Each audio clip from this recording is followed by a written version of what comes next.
반갑습니다. 빵식입니다. 자, 여러분, 오늘 코로나 확진자가 1710명이 나왔습니다. 자, 확진자를 이 정권에서 줄이려고 애를 쓰고 애를 써도 안 되는 건 안 되나 봅니다. 확진자 검사 수도 어제보다 적었는데도 불구하고 확진자는 더 늘고 있죠. 제가 뭐라 그랬습니까? 이 정권은 코로나 이거 감당 못할 그런 상황이 분명히 온다. 자, 아시다시피 문재인은 국민의 세금을 마구마구 걷어대면서 자기들의 입맛에 맞는 사람들을 골라가지고 돈을 뿌리는 듯한, 왜? 저는 받지도 못했어요. 말도 안 되는 소리니까 지들이 원하는 데는 전폭적으로 지원을 하고 말 안 듣는 놈들은 그냥 징벌적 손해배상이든지 그냥 장사도 못하게 그냥 딱 때려잡는 거예요. 아무튼 그렇게 돈을 뿌리는 듯한 짓을 하고 있고, 선거용 그리고 자기들 지지율 관리를 위해서 마구마구 우리의 피 같은 국민 세금을 뿌려대고 있습니다.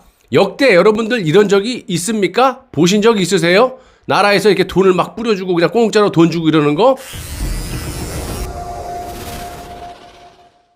국가의 모든 시스템을 파괴해놓고 국민들의 삶을 완전히 북한의 인민 수준으로 떨군 다음에 이제 마지막 남은 수순은 자영업자와 개인 택시를 두들겨 잡으면서 국가에 기대서 배급받고 살 수밖에 없는 그런 사회주의 공산주의로 만들려고 하고 있고 거의 만들고 있습니다. 그런데도 아직까지 먹고 살만한 사람들이 많은 건지 모르겠는데 사상 자체가 또 완전히 저들과 같이 벌게 가지고 사회주의 공산주의자들만 우글우글 되는 건지는 모르겠지만 조용합니다. 제가 작년에 코로나가 터진 후부터 지금까지 거의 매일매일 코로나 방송을 해드렸는데 가장 중요하게 생각한 것이 의료 인프라가 붕괴되는 것을 매우 우려스러워했습니다. 자, 바이러스라는 것이요, 이렇게 사이클이 있어요. 조금 세졌다, 조금 약해졌다. 이렇게 하면서 보통 2, 3년 세월이 지나면 자동적으로 이렇게 약해져서 소멸까지 되기 마련인데 이놈의 정부는 시간 있을 때 뭐하고 돈이란 돈은 몽땅 걷어다가 어디다 썼는지도 국민에게 밝히지도 않으면서 정작 방역을 핑계로 70조 이상을 작년에 빚을 내가지고 그 돈으로 뭘 했는지 아직까지 음압병실도 제대로 못 갖추고 있습니다. 제 방송을 오래 보신 분들은 알겠지만 이거 좀 비싸더라도 빨리 늘려라. 야, 정말 아직까지 하나도 해놓은 게 없어요. 실제로 어제 27일 42세 젊은 남성이 저보다 4살이나 어립니다. 병실이 없어가지고 여기저기 병상을 찾아 헤매다가 결국 숨지는 일이 발생이 됐습니다.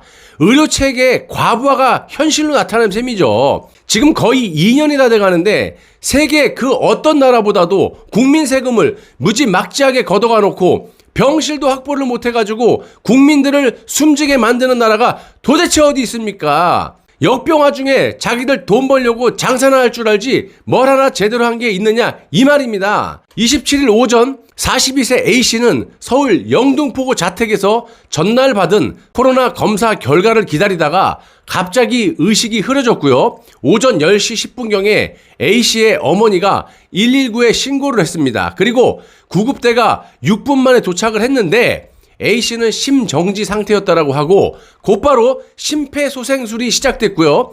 동시에 서울소방재난본부 구급상황관리센터는 A씨가 입원할 수 있는 병원을 수소문하기 시작했습니다. 당시 A씨는 발열 증상을 보였고요. 보통 이런 환자들은 코로나19를 의심해가지고 응급실 내 음압격리병상에서 치료를 받는데 구급대가 무려 20곳이나 연락을 했지만 모조리 더 이상 환자를 받을 수 없습니다 라고 했다라는 겁니다. 이유는 뻔하죠. 음압병상이 환자들로 가득 차 있고 더 이상 들어갈 병상이 없었기 때문이지 않겠습니까? 더 어이가 없는 것은요, 병상이 없는 것뿐만이 아니라 응급 의료진도 부족했다라는 겁니다. 의료진은 다른 환자 치료에 매달려 있거나 생활치료센터 등 이런 곳에 파견이 돼가지고 환자 수용이 더 이상 불가능하다, 이런 병원도 많이 있었다라는 겁니다. 아니, 지금 2년 동안 돈도 안 들어가는 이 사회적 거리두기로만 자영업자, 택시기사들 두들겨만 잡았지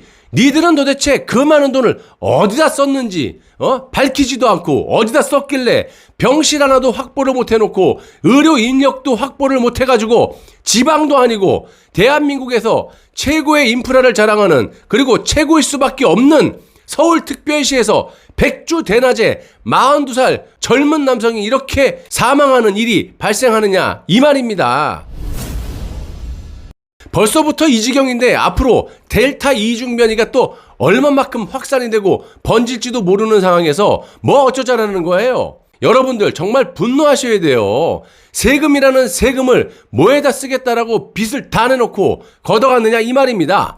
방역에 쓰겠다라고 작년에만 무려 70조 이상을 추경을 해가지고 빚을 내놓고 온갖 세금을 다 늘려놓고 저는요 어린아이 하나하고 와이프 이렇게 세 식구 삽니다. 재산도 없어요. 딸랑 국산차 한 대 있는데 의료보험이 50만 원씩 나옵니다. 이게 나랍니까? 박근혜 정부 때 한 해 국가 예산이 300조 대였는데 이놈의 정권은요 뭐 한 게 있다고 500조를 넘게 쓰면서 그것도 모자라가지고 70조 이상을 추경해갖고 쓰지 않았습니까? 작년에만? 지금까지 뭐 했어요? 그 돈으로. 마스크 한 장을 국민에게 공짜로 줬습니까? 아니면 진단검사를 공짜로 맞게 해줬냐? 사회적 거리두기 이런 걸로 해가지고 집회도 못하게 통제하고 가족 친지들과는 완전히 이별을 시켜놓고 하루에도 12번씩 말을 뒤집으면서 거짓말로 2년을 보내왔습니다. 자영업자들은 영업도 못하게 두들겨 잡으면서 대기업이 운영하는 곳들은 그냥 프리로 방치하면서 이제는 그것도 모자라갖고 12시에 통행 제한까지 하려고 합니다. 지금이 6, 70년대냐? 살기 좋은 대한민국의 모든 좋은 시스템은 완전히 다 파괴를 시켜놓고 그것뿐입니까 여러분? 국민들에게 빚더미를 그냥 툭 던져주면서 국가를 빚천지로 만들어 놓고 나라 꼬라지를 완전히 후진국 아프리카 수준으로 만들어 놓고도 단 한마디의 사과도 없고 되려 큰 소리를 떵떵 치면서 국민들, 언론사들을 압박하고 앉아 있습니다. 뭐 징벌적 손해배상 간다고. 이것들이 인간이냐고요. 대통령이라는 작자는 허구한 날 거짓말만 해대고 앉아 있고 지가 말한 거 한 가지라도 지킨 게 있으면 말을 한번 해보시란 말입니다. 뻔뻔하기 그지없는 저 인간들을 하루빨리 감옥으로 집어넣어야 된다고 봐요. 아니죠. 감옥에 보내면 우리 세금이 또 들어가니까 그냥 나대지에다가 그냥 불모지 같은 데다가 기어 나오지 못하게끔 펜스를 그냥 펜스도 비싸 철조망 최소한에 들어서 철조망만 쳐가지고 저 거제도 옛날에 그 포로 수용소 마냥 이 천막도 쳐주면 안 돼. 그냥 알아서 비를 맞고 살던지 눈을 맞고 살던지 춥던 덥던지 지들 알아서 목숨이 붙어있는 동안 자급자족으로 살라고 해야 됩니다. 농사를 지어서 그냥 밥을 해먹던지 흙을 파먹던지 절대로 이런 한 장 투입해서는 안 된다고 생각합니다. 지금 서울시의 의료 인프라가 완전히 붕괴된 듯합니다. 응급실의 일반 환자들도 이제는 이용이 불가능하다고 합니다. 열만 조금 있으면 못 들어가요. 이렇게 날 더운데 조금만 움직여도 열이 막 37도까지 올라가는 사람도 있지 않습니까? 정말 황당한 이야기를 한번 들어보십시오. 전국의 응급실 512곳 중에 음압병실을 갖춘 병원은 고작 80여 곳밖에 안 되고요. 그 중에서도 어제 29일 4시 기준으로 서울 시내 응급실 음압병실 사용할 수 있는 불이 딱 켜져 있는 곳은 고작 24개 뿐이라는 거예요. 그것도 이용할 수가 있는지 아십니까? 병실이 있다고 해서 들어갈 수 있는 것도 아닙니다, 여러분. 병실이 있으면 뭐합니까? 의료진이 없는데 의료진이 없거나 소독이 끝나지 않아서 환자를 받을 수 없습니다. 이런 곳밖에 없다라는 거예요. 사실상 서울특별시에서 가동될 수 있는 병실이 없다라는 겁니다. 다시 한번 말씀드리지만 이게 아프리카입니까? 아니면 대한민국입니까? 병실이 없거나 의료진이 부족해서 42세 젊은 사람이 백주 대낮에 사망하는 일이 벌어진 겁니다. 지난해 12월 3차 대유행 때도 똑같은 상황이 발생이 돼가지고 제가 얼마나 열을 올리면서 방송을 했습니까? 다 때려잡게 생겼다 국민들. 쓸데없는 곳에 돈 쓰지 말고 중증 환자들을 수용할 수 있는 병실을 좀 확보하고 늘리라고. 돈만 주면 널린 게 병실이에요. 그런데 저것들 뭐 했습니까 지금까지? 서울 시내 컨테이너 박스 150개 사다가 개조해갖고 환자 받겠다고 하던 인간들이에요. 그 이후로 8개월이나 흘렀는데도 똑같은 상황이 반복이 되고 있는 겁니다. 돈이라는 돈은 다 긁어가 놓고 사회적 거리두기, 집회 통제, 종교활동 금지, 자영업자들 영업방해, 일상생활도 못하게 국민의 기본권까지 침해하면서 지들 말 잘 듣는 사람들만 배급 주는 데만 신경 썼지 뭘 했냐 이 말입니다. 상황이 이 지경인데도 대선 앞두고 지들 잘 살아보겠다고 또 대북 사기쇼를 또 준비하고 있고요. 이것들이 인간입니까? 여러분들 작년에 대구 17세 소년 전군을 다시 한번 회상해 보시기 바랍니다. 어린 나이에 비 오는 날 부모님 마스크 사겠다고 줄 서 있다가 이 줄도 누가 세웠어요? 이 문재인이 세운 거 아닙니까? 줄 서 있다가 코로나에 감염돼가지고 열이 40도까지 그냥 올라갔다 내려갔다 하는데 보건소에서 받아주질 않아가지고 몇 번을 빠꾸 맞다가 결국 사망을 했습니다. 그 당시 중국 짜장면 이 유학생들은 음압병실에서 완벽하게 치료를 해갖고 중국으로 고국으로 보내주고 대한민국 국민인 대구 17세 소년 전구는 저렇게 허무하게 죽게 해놓고 사실이 알려지면 또 큰일 나니까 영남대 병원을 쪼아대가지고 또 사망진단서까지 바꾸려고 했던 것도 문재인이에요. 야, 어떻게 사망진단서를 바꾸자고 합니까? 저것들이 인간이냐고요. 결국 코로나로 사망한 것이 아니라고 해서 모든 비용을 전군의 부모님이 부담을 했고, 이게 지금 뭐 하자는 플레이입니까? 전 국민들이 이제는 더 이상 참지 말고 분노해야 됩니다. 진짜 길바닥에 나 앉은 다음에 분노해봐야 소용없는 거예요. 더 이상 이 나라가 망가지는 꼴을 보면 되겠습니까, 여러분?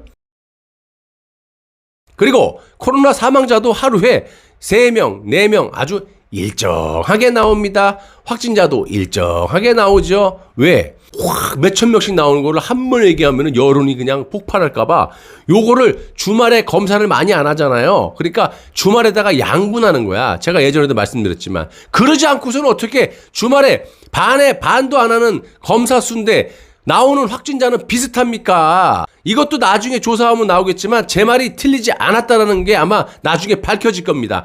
이게 아니면은요 상식적으로 이해 불가입니다. 하루에 5만 명 했는데 예를 들어서 1000명, 주말에 10,000명 했는데 900명, 800명 이렇게 나오면 이게 말이 됩니까? 사망자도 3명, 4명, 2명, 3명, 4명 아주 고르게 나와요. 아주 그냥. 미리미리 얘기해. 한 달치를 다. 다음 주는 몇 명 사망자 나올 거고 다다음 주는 몇 명 나올 거라고 월화수목금토일 주 단위로 얘기를 해. 월요일 날은 2명, 화요일 날은 3명, 수요일 날은 4명, 다시 목요일 날은 2명 이렇게 미리 발표해. 몇 달치를. 어차피 니들 다 알고 있으니까. 장난하는 것도 아니고 지금 뭐 하자는 플레이예요. 지금 당장이라도 헛짓하지 말고 중증 환자들을 수용할 수 있는 병상 확보에 만전을 기해야 되고요. 의료진들도 대폭 늘려서 날 추워질 때를 대비해서 철저한 대비를 해야 됩니다.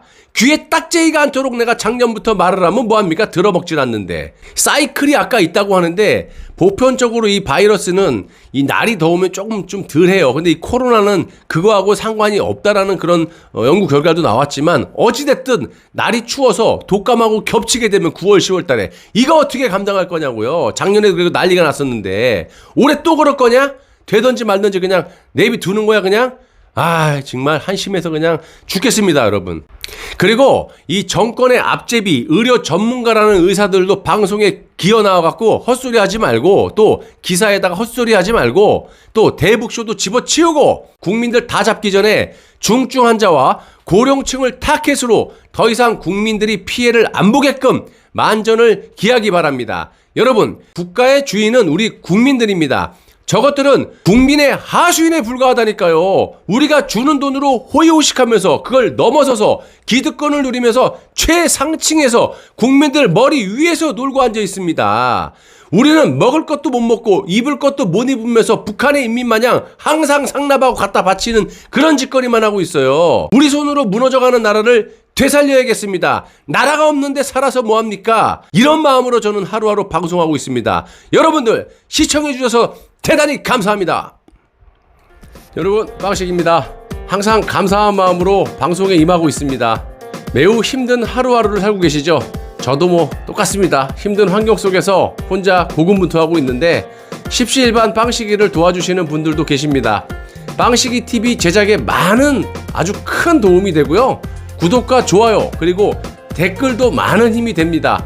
또한 후원 계좌를 통해서 도와주실 수도 있겠지만 매 영상 보실 때마다 영상 아래 이 하트 모양으로 슈퍼 땡스라는 그런 곳을 클릭하셔서 라이브 그 슈퍼챗처럼 응원하시는 방법도 있습니다. 매월 990원부터 힘되시는 대로 멤버십 가입을 통해 가지고 응원해 주시는 방법도 있어요. 자, 구독 버튼 옆에 가입을 누르시면 되고요. 하다 힘드시면 가까운 매장에 가시면 5분도 안 돼서 해결해 준다고 합니다. 자, 다소 부족한 부분이 있으시면 여러분들이 언제든지 이 댓글로 질책을 해주시면 겸허히 받아들이고 수정해 나가도록 하겠습니다. 거짓 없는 방송 소통방송, 애국방송, 빵시기 TV가 살아야 나라가 산다는 각오로 열심히 진실된 방송 제작에 힘을 쏟겠습니다. 시청자 여러분들, 구독자 여러분들 진심으로 감사합니다.